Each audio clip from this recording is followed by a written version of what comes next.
مسلمانوں سے کما کر، مسلمانوں سے لوٹ مار کر کے یہ مسلمانوں کے خلاف استعمال کر رہے ہیں۔ آج کوئی یہ نہ سمجھے کہ ان کی پروڈکٹ کا بائیکاٹ کرنے سے انہیں نقصان نہیں ہوتا یا اس سے فلسطین کی حمایت نہیں ہوتی، یہ بھول ہے۔ ان کی پروڈکٹ استعمال کر کے فلسطینیوں کے خلاف یہ ظلم ہے اور اسرائیلیوں کی یہ حمایت ہے۔ رسول اللہ صلی اللہ علیہ وسلم نے ارشاد فرمایا اذا کان یوم القیامہ، قیامت کا دن ہوگا، نادا منادی، ایک ندا کرنے والا ندا کرے گا، وہ کہے گا این الظالمہ، کہاں ہے ظالمین، کہاں ہے ظلم کرنے والے؟ وہ ظلم کرنے والے الگ ہو جائیں، ظالموں کی صفیں بنے گی۔ فرمایا دوسرا اعلان ہوگا، اعلان یہ ہوگا وَأَعْوَانُهُمْ،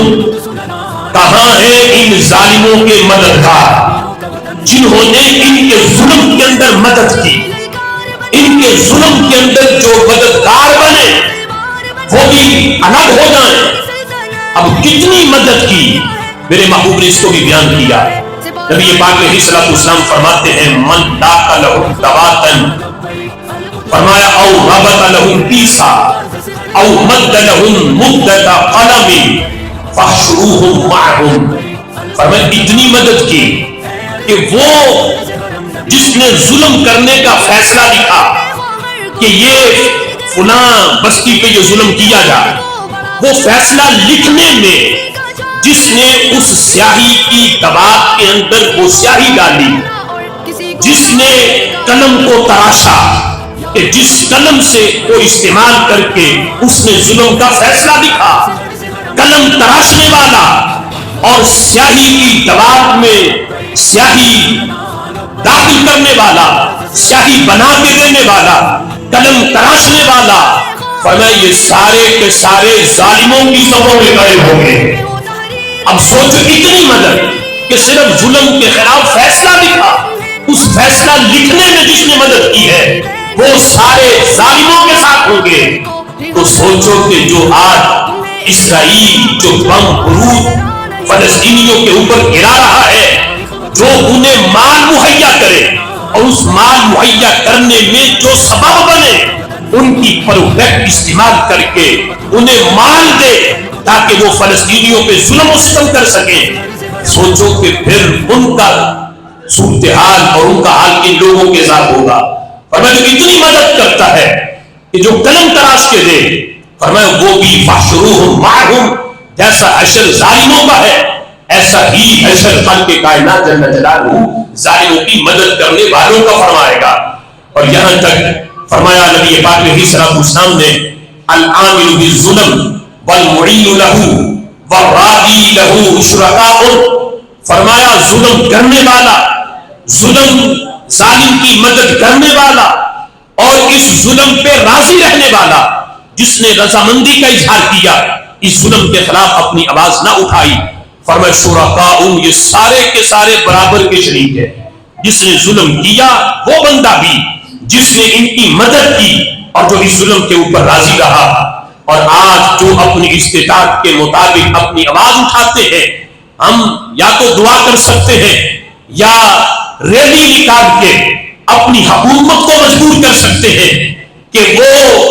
فلسطین کے حق میں اپنی طاقت اور وسعت کے مطابق اپنا کردار ادا کرے۔ یہی ہماری ذمہ داری ہے